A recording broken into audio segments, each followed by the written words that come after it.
Hallo allerseits, herzlich willkommen zu Community Incorporated. So, das Spiel befindet sich momentan, hier steht es, in der Alpha-Version. Mich hat aber der Trailer total angesprochen und da habe ich mich natürlich sofort für die Alpha angemeldet. Und darum schauen wir mal, was das Tutorial so zu bieten hat. Natürlich fehlen noch einige Sachen, wie es halt so bei einer Alpha üblich ist, aber das soll uns nicht davon abhalten, einen Ersteindruck zu bekommen vom Spiel. Loading. So, waiting for terrain. Loading nature, schön. So, komm. Loading creatures, okay. Start objects. Almost ready, es wird spannend. Oh, hey there, welcome to our company, Community Incorporated. As a new manager, you must complete 8 goals in 30 days, so we will have a good community to sell. But during this tutorial, we will not need to do this, just follow my instructions. You need to hire workers, the Lings. Assign their jobs and produce items to sell or use inside your village. Ich bin ja grundsätzlich kein so großer Freund von irgendwelchen Einschränkungen in der Zeit, von irgendwelchem Zeitdruck, aber mal sehen. For this tutorial, the time speed will be very slow, so I will have time to explain the basics for you. Also, you will only be able to select the buttons that are enabled to you yeah. Oh, and you cannot save the game during the tutorial.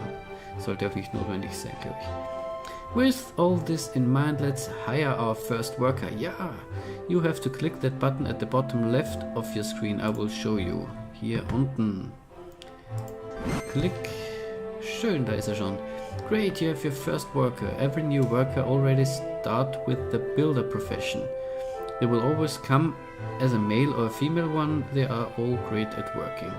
Now let's learn how to move the camera and select our worker and check the details, follow the instructions and tell me when you are done. You can move the camera with the SAD and rotate it with Q or E. Ui, ui, ui.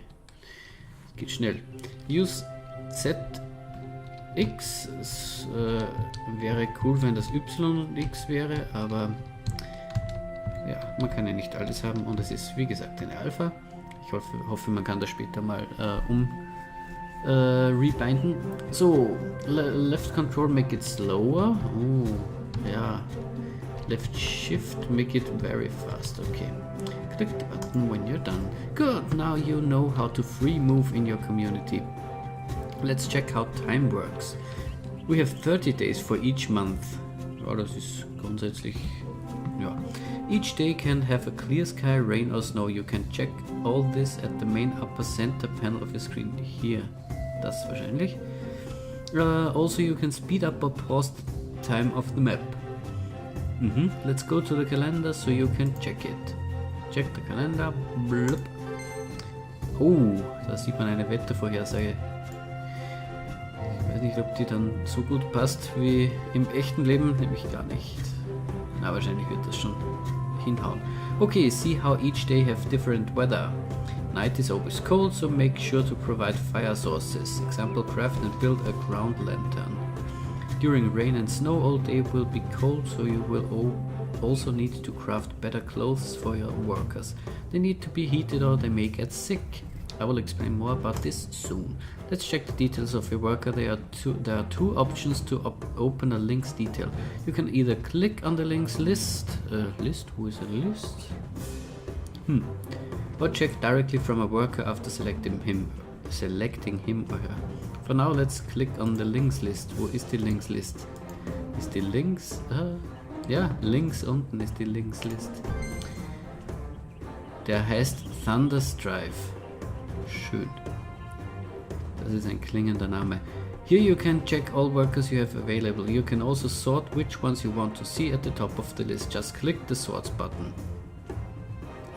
Dieser hier. Also hier die Pfeile. Also you can set what is the priority of gathering. When a worker is idle or doing nothing, he will be available to get any resources dropped on the ground by your workers. If you are in need of something more than other, in example food, just select it as priority. If there's no priority, they will just get the nearest resource on ground. Now let's click on your worker. Click.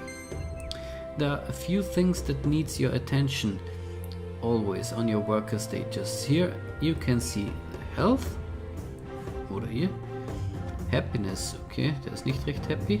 Education, dumm wie Stroh. Heated, ich denke, das heißt, er fühlt sich wohl, also ihm ist nicht kalt, sowieso. And Mood.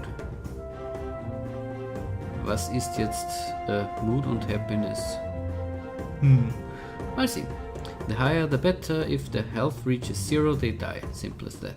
You can increase happiness providing a bed and a good food. Naja, es ist klar, wenn man am Boden schlafen muss, ist man nicht recht happy. Leuchtet ein. Education can be increased with books. They can read books at night if you have books available inside a library. Heated is important to avoid sickness. Building furnishings with fire sources and good clothes will do. Was kommt da? Was war das? Das ist eine Katze auf 2 Beinen. Was läuft hier? Okay, schnell weiterlesen. Each fire source has a radius that will heat any length that's near it. Mood will always decrease when they are working because they get tired. Like any of us. When mood reaches a low value, they will look for something to have fun, relax, study or pray. If you can build book cabinets, a guitar bench or other things for this. Low happiness will make them sad and depressed, causing them to start fights, leaving a village or set objects on fire to kill themselves. Okay. Low heated level will make them to get cold and get sick, losing health from times to times. And low acceptance will make them angry and you will lose control over them. They will start to destroy everything. Was kommen hier für Viecher?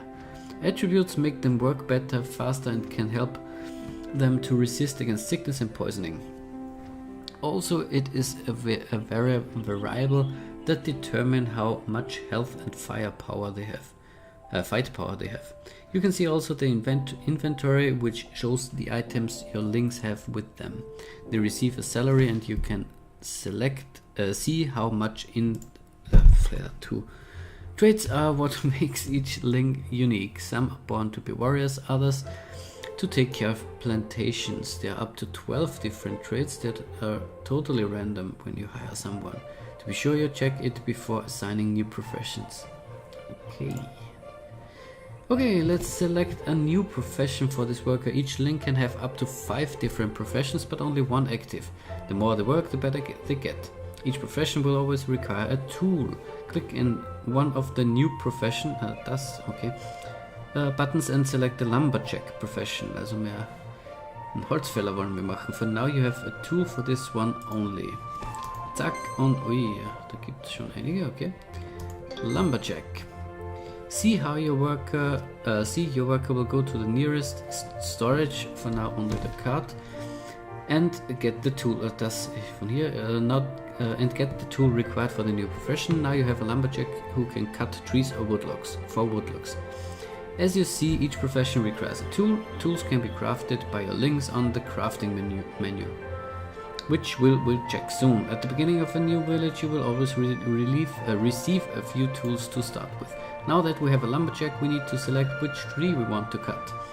The forage option can be used to select trees, rocks, plants, fishes, plantations, so it can be worked by farmers, lumberjacks, miners, fishermen and herbalists. In our example today, we will only work with trees. Select the forage button upper left and let's select a few trees. Ich will hier ein bisschen schauen. Also grafisch sieht es schon nett aus.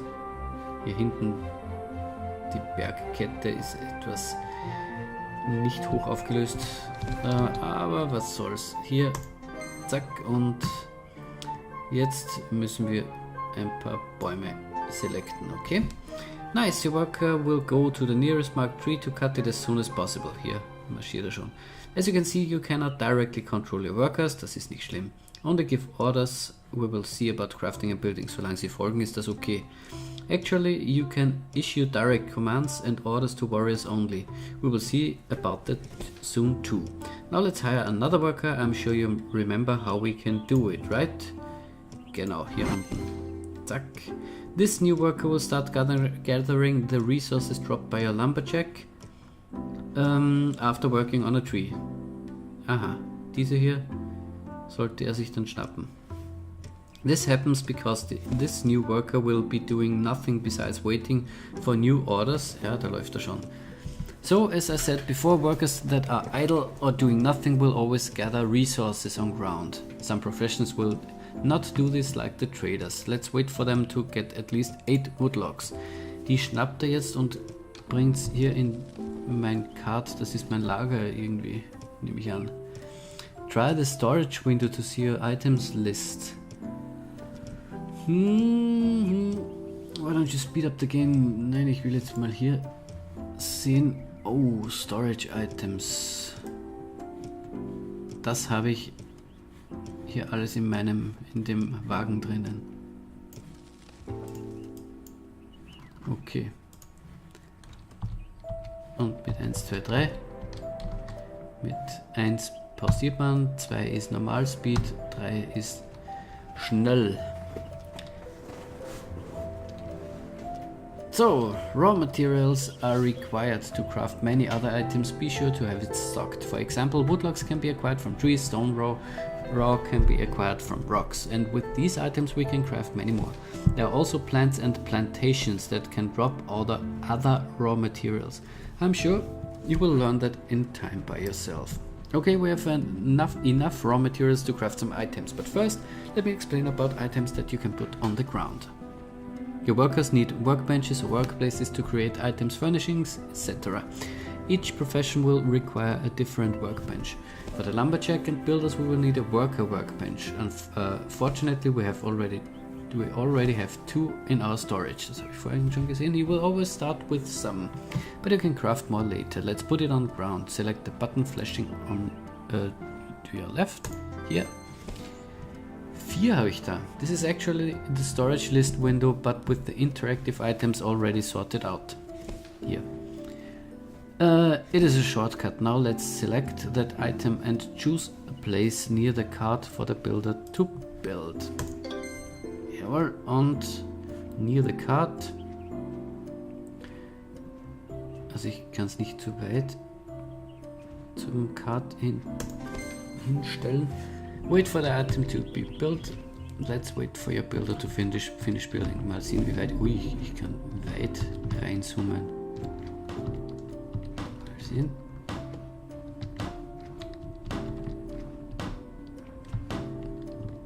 Ja, hämmert neben dem Schild.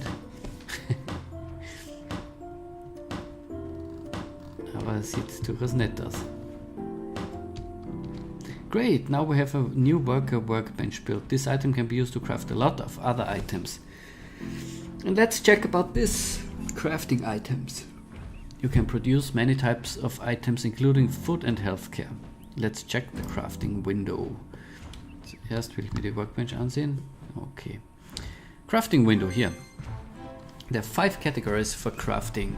Food, healthcare, crafted goods, furnishing and combat. You can select which type you want to see on your left. Also on the left there is the list with items that you can craft. The window in the middle shows you the requirements. It can be items, research, profession and more.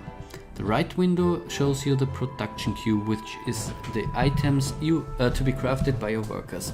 They will work on the item as soon as they have time, and an icon will show up if there's someone going to work or already working. Let's select a wood plate to produce. Zack, eine Woodplate. 4, Value von 4, der hier werkelt schon jemand. Oh, macht schon. Required, haben wir alles. Level 1, Lumberjack. Okay. Hey, great, you did it. You now have a few workers with different professions and how to handle crafting. And know how to handle crafting vielleicht? klicken. This ends your first part of the tutorial. If you want to know more, check the next one.